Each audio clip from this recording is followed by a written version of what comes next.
చిరంజీవి గారు.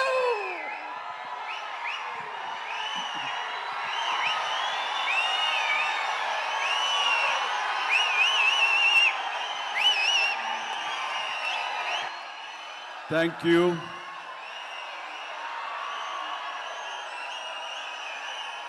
దూర ప్రాంతాల నుంచి, ఇక్కడ ఈ సిటీ నుంచి, చుట్టుపక్కల నుంచి, 2 రాష్ట్రాల్లోనే కాకుండా ఇతర రాష్ట్రాల నుంచి కూడా వచ్చేటువంటి ప్రతి ఒక్కరికి, మా మెగా ఫ్యాన్స్ అందరికీ హృదయపూర్వక నమస్కారం.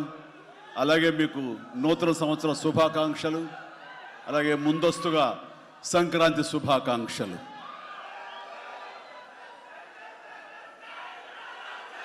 ఇక్కడ నా మిత్రుడు, సోదర సమానుడు, అత్యంత ఆప్తుడు వెంకీ, ఆయనతో చేయటం అన్నది నాకు చాలా ఎక్సైటింగ్ ఉంది. దాని గురించి తర్వాత మాట్లాడతాను. ముందుగా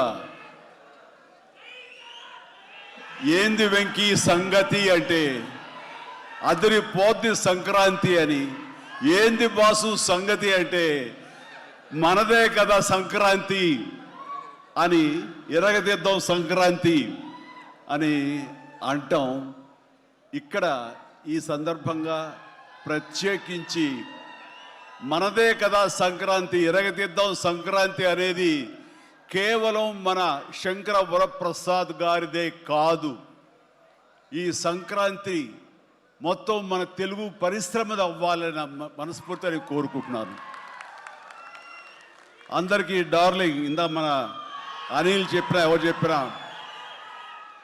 ప్రభాస్ రాజా సాబ్ కానీ,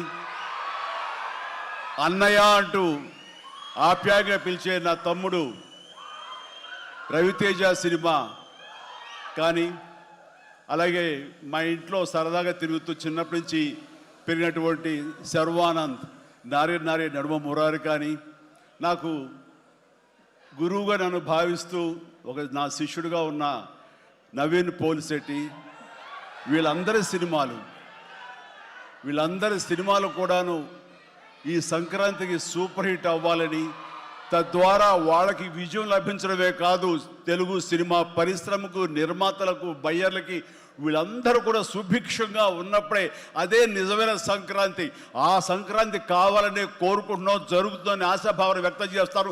అది మీరు ఇచ్చి తీరుతారన్నటువంటి ప్రగాఢ నమ్మకం అయితే నాకు ఉన్నది. ఈ 2026 సంక్రాంతి తెలుగు పరిశ్రమ మర్చిపోకూడదు. అలాంటి సంక్రాంతి మీరు మాకు ఇవ్వాలి. ఎందుకంటే ఇక్కడ ప్రతి cinema comedy genre, family genre తోటి, ఎంటర్టైన్మెంట్ జోనర్ తోటి పర్ఫెక్ట్ సంక్రాంతికి వచ్చే సినిమాలు ఇవన్నీ, సంక్రాంతికి నచ్చే సినిమాలు ఇవన్నీ. కాబట్టి సినిమాలు బాగా ఆడతాయి అనుకుంటున్నాను. ఆడేలా చేసే బాధ్యత మీది. దయచేసి అన్న సినిమాల్ని థియేటర్కి వెళ్ళే చూడండి, థియేటర్లోనే ఆస్వాదించండి, అలాగే మీరు ఆశీర్వదించండి కూడాను.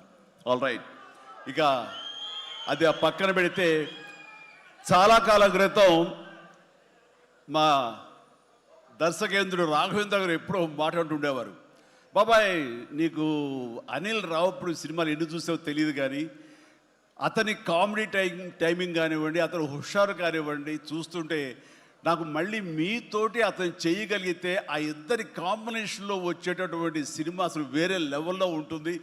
ఐ విష్ మీరు త్వరగా చేయాలని, కలవాలని నేను కోరుకుంటున్నాను. అది ఎప్పుడు వస్తుందో ఏటో తెలియదు. ఎన్నో సంవత్సరాల క్రితం అన్నారు, కానీ సరిగ్గా ఈ సంవత్సరం బిగినింగ్లోనే ఆయన చేతుల మీదుగానే క్లాప్ కొట్టి ఈ సినిమా ప్రారంభించారు. అది ఆయన మనసులో మాట, ఇది పెద్ద సూపర్ హిట్ అవ్వాలి అని చెప్పేసి. ఎందుకంటే ఆయన కామెడీ లైక్ చేస్తారు. ఆయన సినిమాల్లో ఘరానా మొగుడు ఎంత విజయం సాధించిందో అలాంటి విజయం సాధించాలి ఈ సినిమా అంటూ ఆయన ఎన్నోసార్లు నాతో చెప్పుకుంటూ వచ్చారు. ఎన్నోసార్లు సెట్కి రావాలని పిలవేయడం కూడా మరి అడిగారు, మనమే పిలలేదు. ఆయన ఎవరైనా హీరోయిన్లు ఉన్నప్పుడు మాత్రమే వస్తాను, ఏదైనా హుషారుగా వస్తుంది అంటుంటారు ఆయన. అది కుదరలేదు ఎందుకో. బట్ ఏమైనా సరే ఈ సినిమా కథ కుదిరింది అని సంక్రాంతికి వస్తున్నాం తర్వాత అనిల్ రావుపూడి నా దగ్గరకు వచ్చి కథాంశం చెప్పినప్పుడు చాలా బాగుంది, ఫ్యామిలీ టచ్ ఉంది, సెంటిమెంట్ ఉంది, చిన్నపిల్లలతో నాకు అటాచ్మెంట్ ఉంది, చాలా హృదయంగా ఉంది, హార్ట్ టచింగ్ సీన్స్ ఉన్నాయి. ఇలాంటి సినిమాకి ఆ కామెడీ జోనర్ సినిమా కలిస్తే కనుక నీ స్టైల్లో చాలా బాగుంటుంది. నాది ఒక ఎస్పీజీ క్యారెక్టర్ కాబట్టి ఇది నేను కొంచెం వైవిధ్యంగా డిఫరెంట్గా చేస్తే కనుక డెఫినెట్లీ బాగుంటుంది, డిజైన్ చేద్దామంటే అస్సలు వైవిధ్యం వద్దండి. మీరు ఏ సినిమాలు అయితే గతంలో చేశారో, ఏ దొంగ మొగుడు, ఘరణ మొగుడు, రౌడీ అల్లుడు, అన్నయ్య, ఇలాంటి సినిమాలు ఏవైతే ఉన్నాయో, ఇది చంటబ్బాయి, నాకు అలా ఉంటే చాలు. ఎందుకంటే అలాంటివి అప్పట్లో జనం చూశారు, వాళ్ళందరూ ఇప్పుడు చాలా పెద్దవాళ్ళు అయిపోయారు, వాళ్ళకి అది గత స్మృతులు, చాలా తీపి జ్ఞాపకాలు. ఇప్పుడున్న జనరేషన్ మీరు అవి ఎలా చేస్తారో కూడా వాళ్ళకి వాళ్ళకి ఏమీ తెలియకపోవచ్చు. కానీ అది ఇది తెలిసిన మధ్యలో పుట్టి మాలాంటి వాళ్ళం అది మళ్ళీ ఈ జనరేషన్ గుర్తు చేసి మీరంటే ఏమిటో తెలియచెప్పాలన్న నా ప్రయత్నానికి మీరు చెయ్యాలి. ఆ విధంగా నేను అన్నందుకు ఐ థింక్ ఓకే. ఇంకా అలా చేయటం కనుక అది నా కేక్ ఒకటే మీతో అలా చూడాలి నా కోరిక అంటూ ఎప్పుడెప్పుడు సినిమాల్లో ఏమేమి సీన్స్ ఉన్నాయో అవన్నీ కూడా పొందుపరిచి ఒక క్యాప్సూల్లా చేసి ఆయన దాన్ని ఫోన్లో పెట్టుకునేవారు. ఏదైనా ఒక సీన్ ఉంటే కనుక ఈ సీన్ని ఈ సినిమాలో ఉన్న ఈ కామెడీ టైమింగ్తో దీన్ని కన్సీవ్ చేశాను, అలా మీరు చేయాలని. అండ్ ఈ సీను ఈ సినిమాలో ఫలానా సినిమాలో ఘరణ మొగుడులాగా ఇలాగా వైఫ్ తోటి మీరు కన్సీవ్ చేసి అలా చేయాలంటూ చాలా చక్కటి హోంవర్క్ చేసుకుని నా బాడీకి నాకు ఏది కంఫర్టబుల్లో ఆ విధంగా తను ఆ సీన్స్ని కన్సీవ్ చేసుకుంటూ చాలా సరదాగా చేసుకుంటూ వచ్చాం. ఈ సినిమాలో నవీన్ మన అనిల్తో చేయటం అనేది నాకు ఒక చక్కటి ఎక్స్పీరియన్స్. అంటే ఈ ఎక్స్పీరియన్స్ ఎలాంటిది అంటే సినిమా షూటింగ్ అయిపోయిన ఆఖరి రోజున చాలా ఎమోషనల్గా ఫీల్ అయ్యాను నేను. ఎందుకంటే ఏదైనా ఒక సినిమా అయ్యిందంటే అబ్బా చాలరా అయిపోయింది, ఇంక చాలు, గుమ్మడిగా కొట్టేస్తారు, ఇంక మనం వేరే సినిమా షిఫ్ట్ అయిపోవచ్చు అన్న ఆ మూడ్లో ఉంటాం. కానీ సినిమా అయ్యే రోజున ఆఖరి రోజు అయితే కనుక నేను ఈ కాలేజీ వదిలేసి వెళ్ళిపోయి ఆఖరికి చూడండి ఫేర్వెల్ పార్టీ అప్పుడు అందరూ ఒకళ్ళొకరు ఎమోషనల్గా ఉంటారు. వేరే మళ్ళీ ఎప్పుడు కలుస్తారో ఎలా కలుస్తారో తెలియని పరిస్థితి. అలాంటి ఎమోషన్ ఎందుకో లోనయ్యాను. అది నాకు ఎప్పుడు అంతకుముందు అనుభవంలో రాలేదు, ఎప్పుడు లేదు నాకు. అలాంటి ఫీలింగ్ వచ్చింది. అనిల్ ఏంటంటావు అనిల్ అని. ఏమో సార్ నాకు అదే ఫీలింగ్ ఉందండి అని.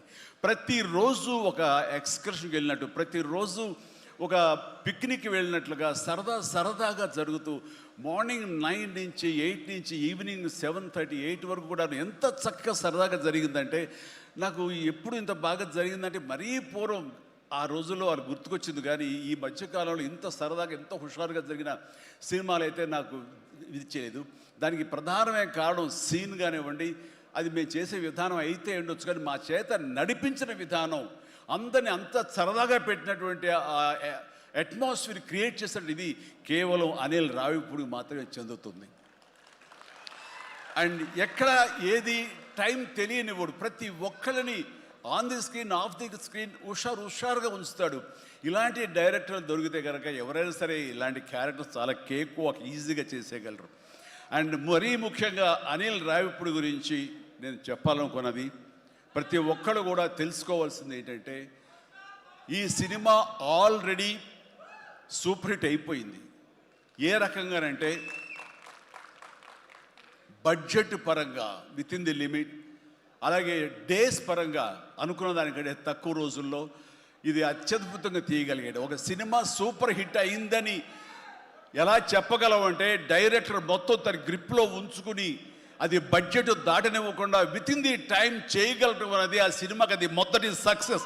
ఎన్ని సినిమాలు ఈ రకంగా ఉన్నాయో చెప్పండి అంటే చాలా తక్కువగా మనం లెక్క పెట్టుకోవాలి. ఆ రకంగా ఇది మొదటి విజయం సాధించింది. రెండో విజయం రేపు 12వ తారీఖున ప్రజల ముందు మీరు నిర్ణయిస్తారు ఎంత ఘన విజయం మీరు మాకు ఇస్తారు అన్నది. ఇక ఈ సినిమా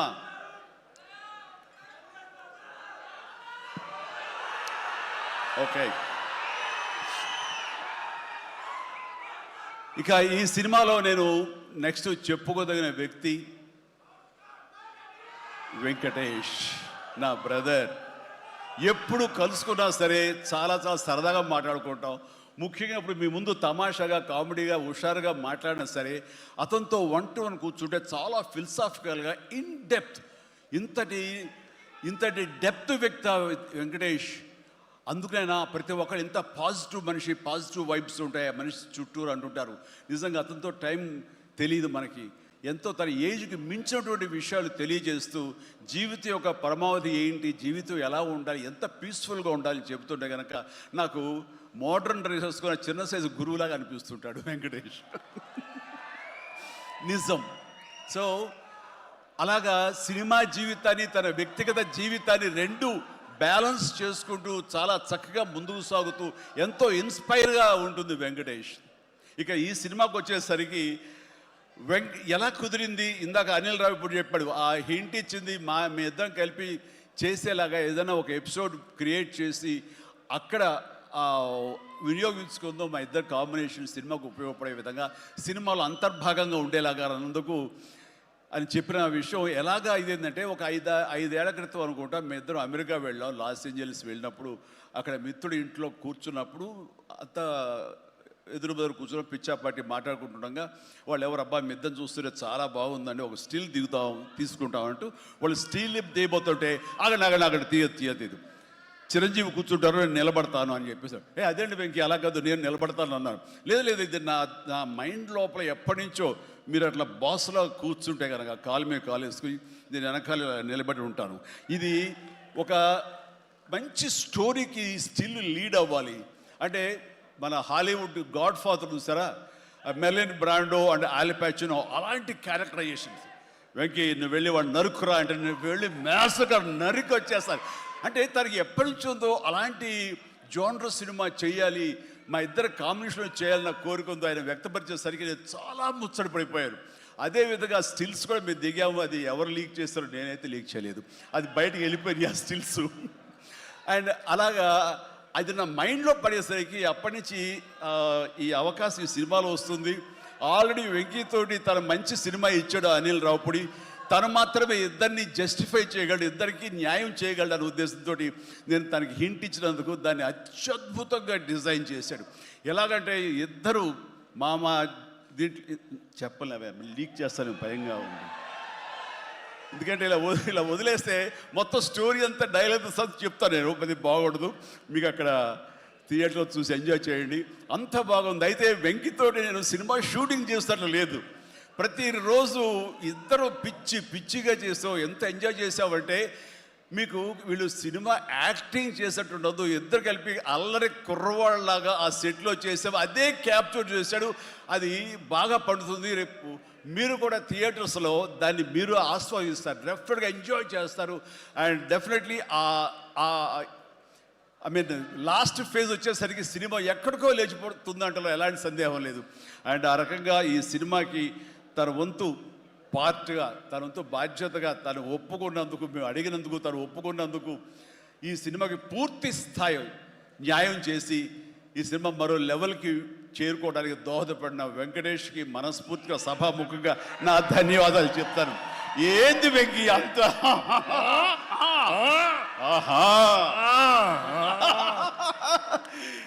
ఇదే సరదా. అండ్ నేను చాలా చెప్పను, కానీ ఈ సినిమా చూస్తే కనుక నేను ఎంత చెప్పినా సరే తక్కువే అవుతుంది, మీరు ఎంత ఊహించుకున్నా సరే అది తక్కువే అవుతుంది. సినిమా చూడండి, మేము చేసినటువంటి 18 రోజులు అనుకుంటా చేశారు వెంకీ.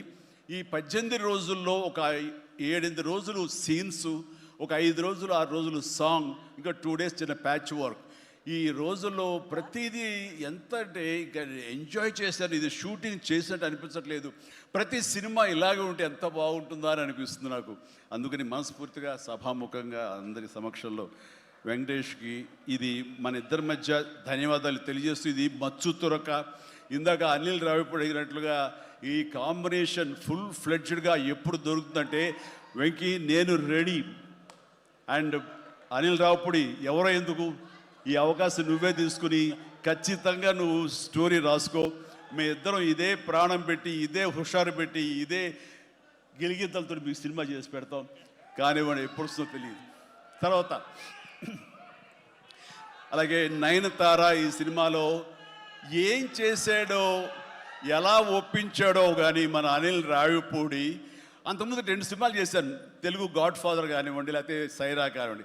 ఆ సినిమాలో తను చాలా గుమ్మరంగా ఉంటుంది, తన పని చేసుకుంటుంది, డిగ్నిఫైడ్గా ఉంటుంది, వెళ్తుంది. కానీ మళ్ళీ అసలు ఈ సినిమాలో అయితే ఎంత సరదాగా కలిసిపోయిందో, ఓ ఫ్యామిలీ గర్ల్ లాగా మాతో కలిసిపోయి మా కుటుంబ సభ్యురాల్లాగా తను ఉండి ఎంత సరదాగా చేసిందో. నేను అన్నాను, ఏంటి అనిల్ ఏం చేసిందో, ఏం మాట్లాడావు, ఏం కన్విన్స్ చేసావు, తను ఇవన్నీ ఒప్పుకోవడం ఏంటి, ప్రమోస్కు రావడం ఏంటి, అడగగానే తను చాలా రెచ్చిపోయి అసలు నయనతార నుంచి కొత్త నయనతారలా కనబడి చేసావు, ఏం చేసావంటే అడగండి సార్ కొనుక్కొని అంతే.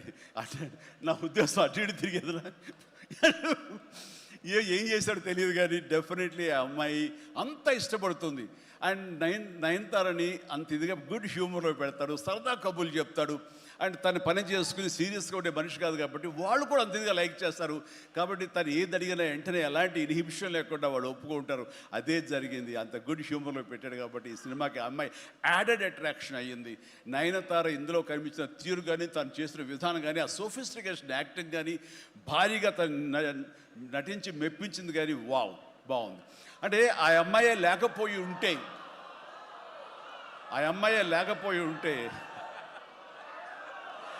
వావ్,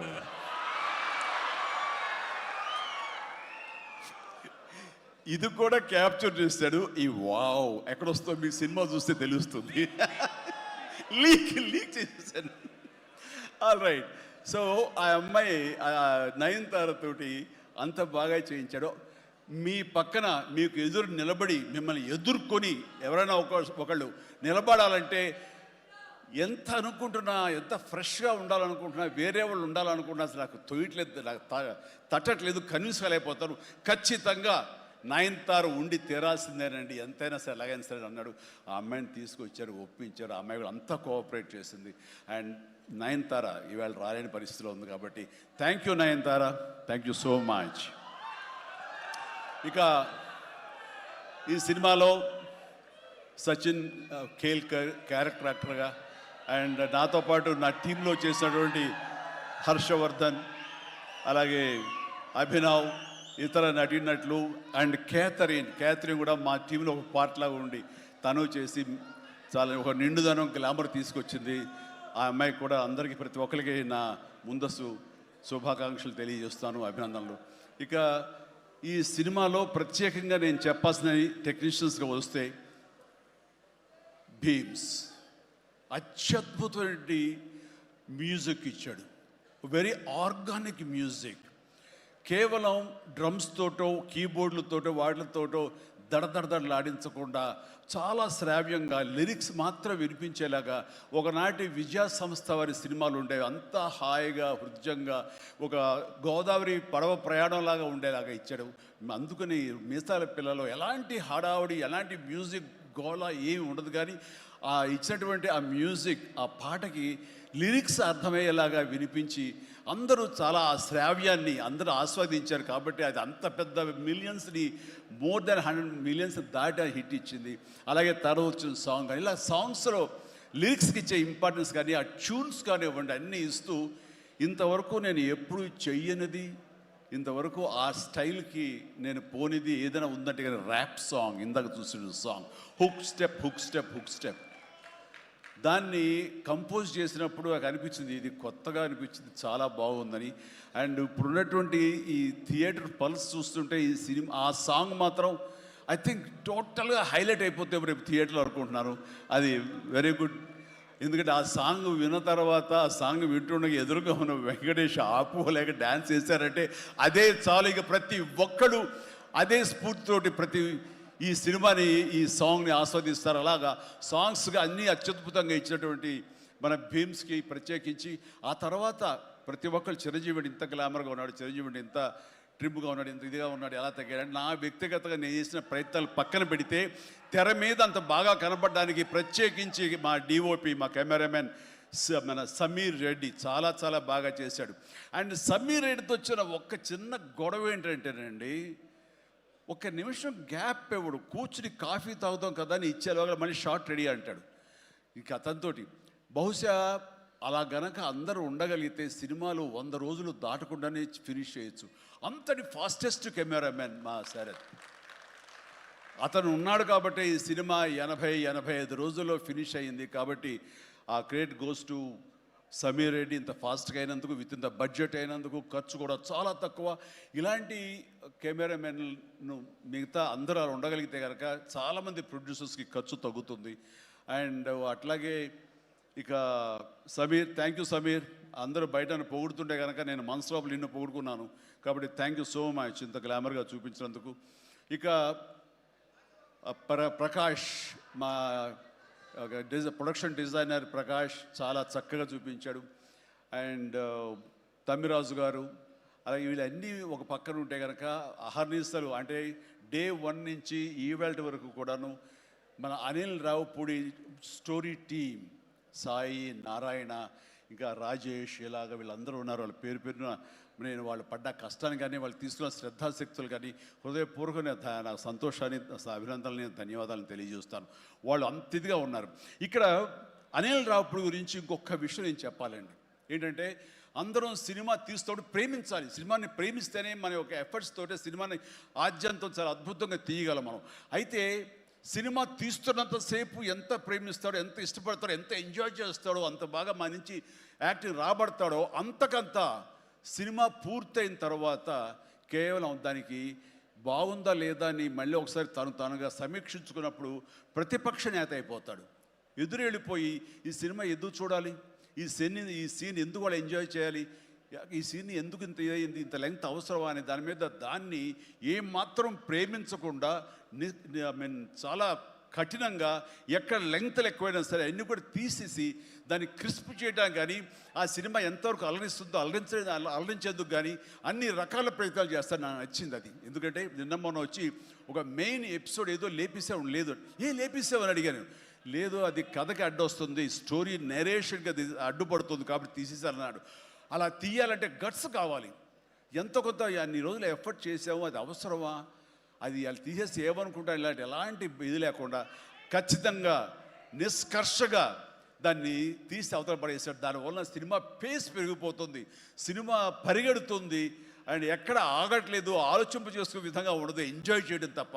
ఆ రకంగా సినిమాని ఎంత ప్రేమించి చేస్తామో ఆ తర్వాత అది ఫైనల్ వెర్షన్ బిఫోర్ ఆడియన్స్ దగ్గర వెళ్ళేటప్పుడు మనమే దాన్ని క్రిటిసైజ్ లాగా, క్రిటిక్ లాగా దాన్ని మనమే ప్రతిపక్ష హోదాలో ఉండి దాన్ని అన్ని రకాలుగా ట్రిమ్ చేసుకోగలిగితే అన్ని సినిమాలు చాలా బాగుంటాయని అనుకుంటున్నాను. అండ్ ఈ సందర్భంగా ఇక ఏమి లేదు, last but not least producers Sahu Garapati చిన్నవాడైనా సరే చాలా గుంభనంగా ఉంటాడు. ఎంతసేపటికి ఆ వర్క్ మీద తన ఇన్పుట్స్ ఏమి ఇవ్వాలనే దాని మీద ఆ ప్రయత్నాలు చేసుకుంటూ చాలా క్వైట్గా ఉంటాడు. ఎక్కడ కూడా ఏ రోజు కూడా ఏంటిది, ఇది జాప్యం ఏంటి, లేట్ ఏంటి అనేది ఏమి లేకుండా అంత కంఫర్టబుల్గా మా అందరికీ ఏర్పాటు చేశారు. దానికి ఆయన ఎఫర్ట్స్ కానీ, ఆయనకున్న ఆ లిటిల్ ఎక్స్పీరియన్స్లో తనకు ఉన్నదానికి దీనికి మనస్ఫూర్తిగా సాహు ప్రత్యేకించి నా హృదయపూర్వక ధన్యవాదాలు. మంచి ప్రొడ్యూసర్ని నాకు అందించినందుకు మీకు నా ధన్యవాదాలు తెలియజేస్తాను. అండ్ అలాగే ఇంకా నా బిడ్డ సుష్మిత,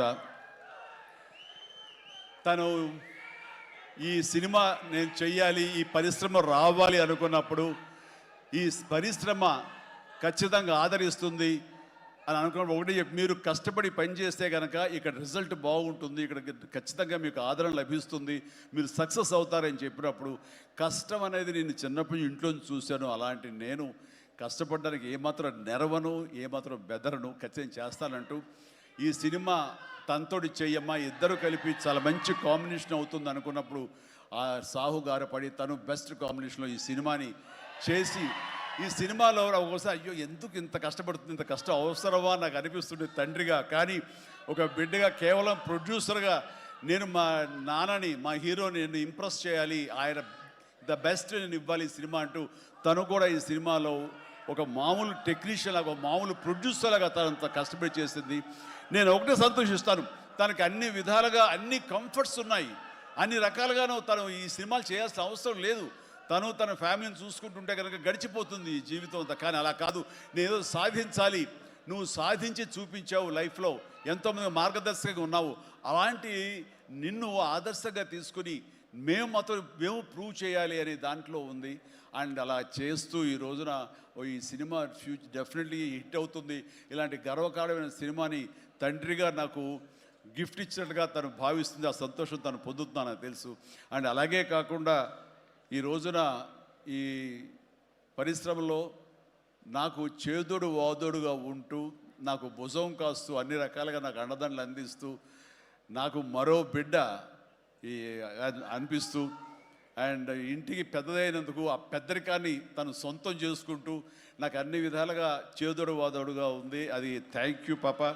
అందరి ముందు ఇటు పక్కన అమ్మ, ఇటు పక్కన ఉంది. ఇది రామ్ చరణ్తో పాటు నాకు మరొక బిడ్డ. అలాగే మా చిన్న పాప కూడా అక్కడ టీవీ చూస్తుంటేమో. థ్యాంక్ యూ నాన్న. ప్లీజ్ ఇదే రకంగా ఉండండి, ఇదే కష్టాన్ని నమ్ముకోండి. ఖచ్చితంగా భగవంతుడు మీకు ఆశీస్సులు అందజేసి ఇలాంటి విజన్ ఇస్తాడు. అండ్ మేము ఎంత ఇచ్చామన్నది కాదు పాప, మీరు ఎంత సాధించుకున్నారు అనేది నాకు మరింత గర్వంగా అనిపిస్తుంది. నువ్వు ఆ దిశగా వెళ్తావు. All the very best. ఆ తర్వాత ఇక చాలా దూరం వచ్చారు, మీరు అందరూ కూడా చాలా జాగ్రత్తగా వెళ్ళండి. మీ తల్లిదండ్రులు అందరూ కూడాను మిమ్మల్ని చూసి ఆనందపడాలి. మీ యొక్క సుదీర్ఘమైన జీవితాన్ని చూసి వాళ్ళు ముచ్చటపడాలి. అండ్ ప్రతి వాళ్ళు ఏదైనా సాధించాలనే ఒక దీంతో ఉండాలి. కాబట్టి నాకు తెలుసు నా అభిమానులు ఎప్పుడు కూడా నన్ను ఇన్స్పిరేషన్గా తీసుకుని మీరు అభివృద్ధిలోకి వస్తారని తెలుసు. And thank you. ఇదే అభిమానం, ప్రేమ మీరు నా మీద ఎప్పుడు చూపించాలి. Thank you so much. I love you all.